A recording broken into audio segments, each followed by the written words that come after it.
Assalamualaikum warahmatullahi wabarakatuh. Selamat sore, kelas kuliah Fracture Mechanics.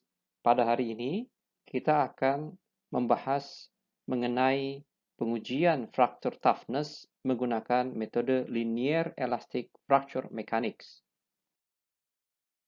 Kemudian, setelah sampel CT tersebut siap, yaitu telah diberikan fatigue pre-cracking yang awalnya dengan kondisi notch kedalaman dari retak atau A sama dengan kira-kira 0,45 W, maka kemudian diberikan fatigue pre-cracking sehingga kedalaman retak sama dengan setengah dari nilai W atau kedalaman spesimen.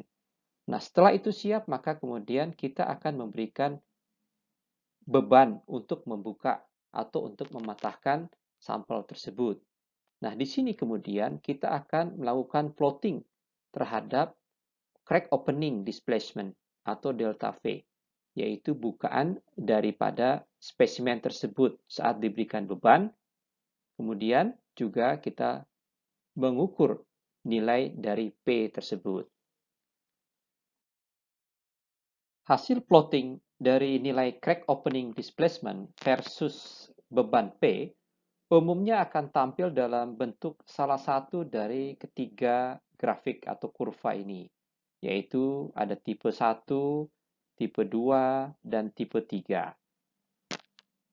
Apabila kita telah memperoleh salah satu dari bentuk grafik output dari pengujian ini, maka kita akan menentukan nilai KQ, ya, nilai KQ terlebih dahulu sebelum kita memperoleh nilai K1C. Jadi, nilai KQ ini merupakan nilai kondisional dari K1C. Apakah ia merupakan nilai K1C ataukah bukan? Kalau bukan, maka tentu dia menjadi nilai KC. Ini tentunya terkait pemahaman kita sebelumnya mengenai pengaruh ketebalan terhadap nilai fracture toughness. Di sini ada persyaratan yaitu nilai KQ ini akan menjadi nilai K1C apabila ia memenuhi syarat B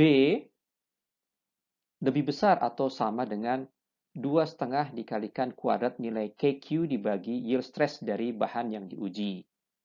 Nah, apabila tidak memenuhi, maka nilai KQ tersebut bukanlah merupakan nilai K1C, melainkan nilai fracture toughness untuk kondisi tebal sampel yang diuji saat itu.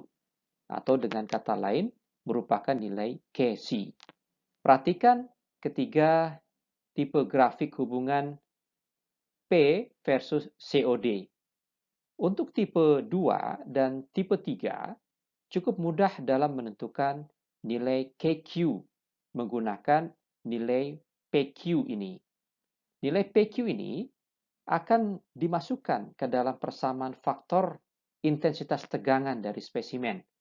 Apakah spesimennya berbentuk CT ataukah single edge notch band. Nah, setelah nilai PQ dimasukkan, maka kita akan memperoleh nilai KQ. Nah, nilai KQ inilah yang kemudian akan diuji menggunakan persamaan B.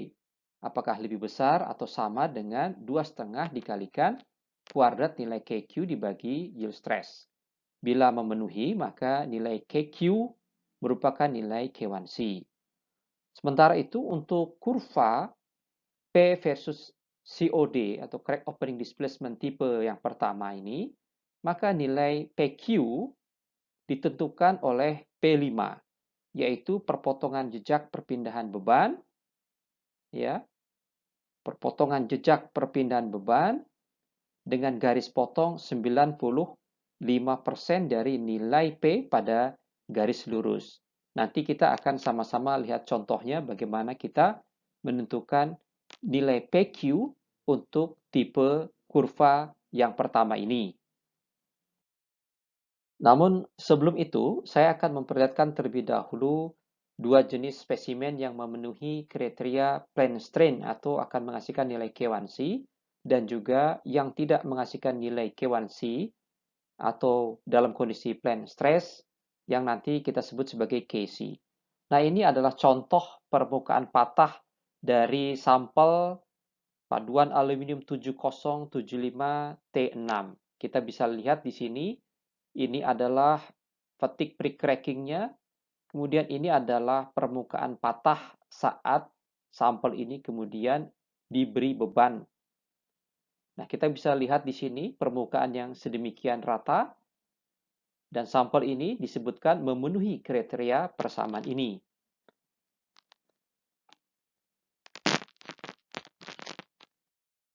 Sementara itu, sampel aluminium yang lain tentu dengan paduan yang berbeda, yaitu paduan aluminium 6061, di mana paduan aluminium ini memiliki yield stress yang lebih rendah dibandingkan paduan sebelumnya, yaitu paduan 7075. Saat dia dilakukan pengujian fracture toughness, akan memberikan bentuk permukaan patah seperti ini. Kita bisa melihat di sini terjadi kondisi plane stress, terutama yang dapat kita amati pada permukaan patahan sampel tersebut. Ini merupakan shear lips.